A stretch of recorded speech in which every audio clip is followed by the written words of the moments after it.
That lot up the top of the phone again. Hey, Nigel Farage, you're here in Lincoln today to support your colleague Victoria Ayling's bid to become Lincolnshire's next Police and Crime Commissioner. But how confident are you of a success tomorrow? What will be a good result in Lincoln tomorrow, where the UKIP doesn't have any city councillors at present? Well, let's deal with Lincoln first. This county and previously this city have provided a lot of votes for UKIP. Go back to 2013. In the county council elections in Lincolnshire, we stunned everybody. Look at 2014, the European elections. We topped the poll quite comfortably right across Lincolnshire. Now, last year was a little bit more tricky because we had this woman north of the border that frightened the pants off everybody. And that was why the Conservatives got this amazing surge in the last few days. But we still, our votes still held up creditably and respectably well. You mentioned that some people are oblivious to the elections tomorrow. Turnout obviously in 2012 was pretty poor. It's about 15% here in Lincolnshire, and across the country it wasn't much better. Why do you think the public has so little interest in it, and do you actually think the role of the PCC should be scrapped?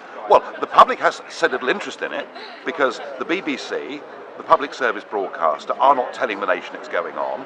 And if you have new elections, given there's only the second round of these, the government has to put information out.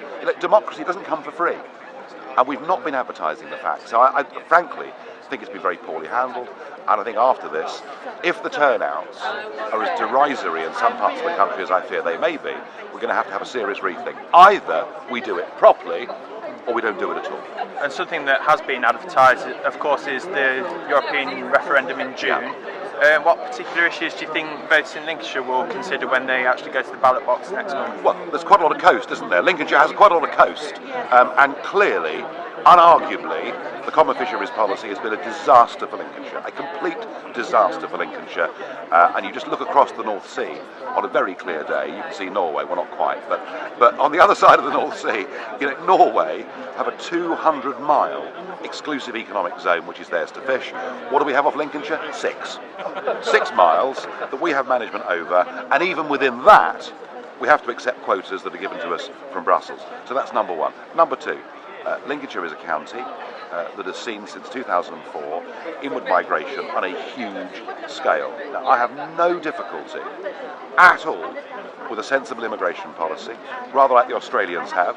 I have no difficulty with, if we need foreign workers, giving people work permits, for time-permitted periods. But the idea that we have a complete open door to as much unskilled labour as want to come clearly is wrong.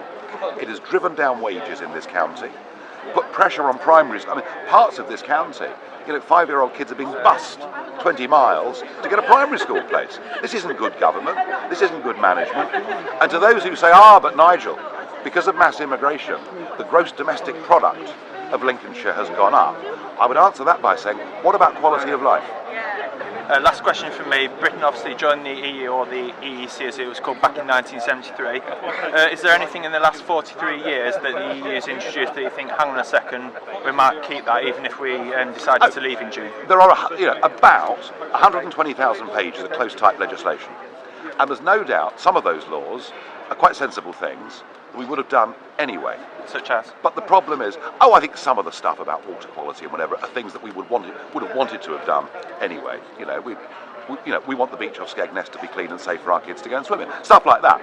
But here's the point: whether they make a good law or a bonkers law that adversely affects not just our fishermen but every small businessman and woman in a county like this, the point is this: there is nothing we, the electorate, can do to change any single piece of European legislation. Now, my view is that those that went before us in the 20th century and risked, and in many cases sacrificed, everything they had, did so that we could be a free, independent, self-governing, democratic nation that could make our own laws in our own country. You cannot do that as a member of the European Union. So the answer is no. There's nothing in this system that is for us. I want us to trade with Europe, cooperate with Europe, be friends with Europe. If you live in a street, it's in your interests to get on well with your neighbours. What doesn't make sense is to knock through all the walls and go joint account at the local bank.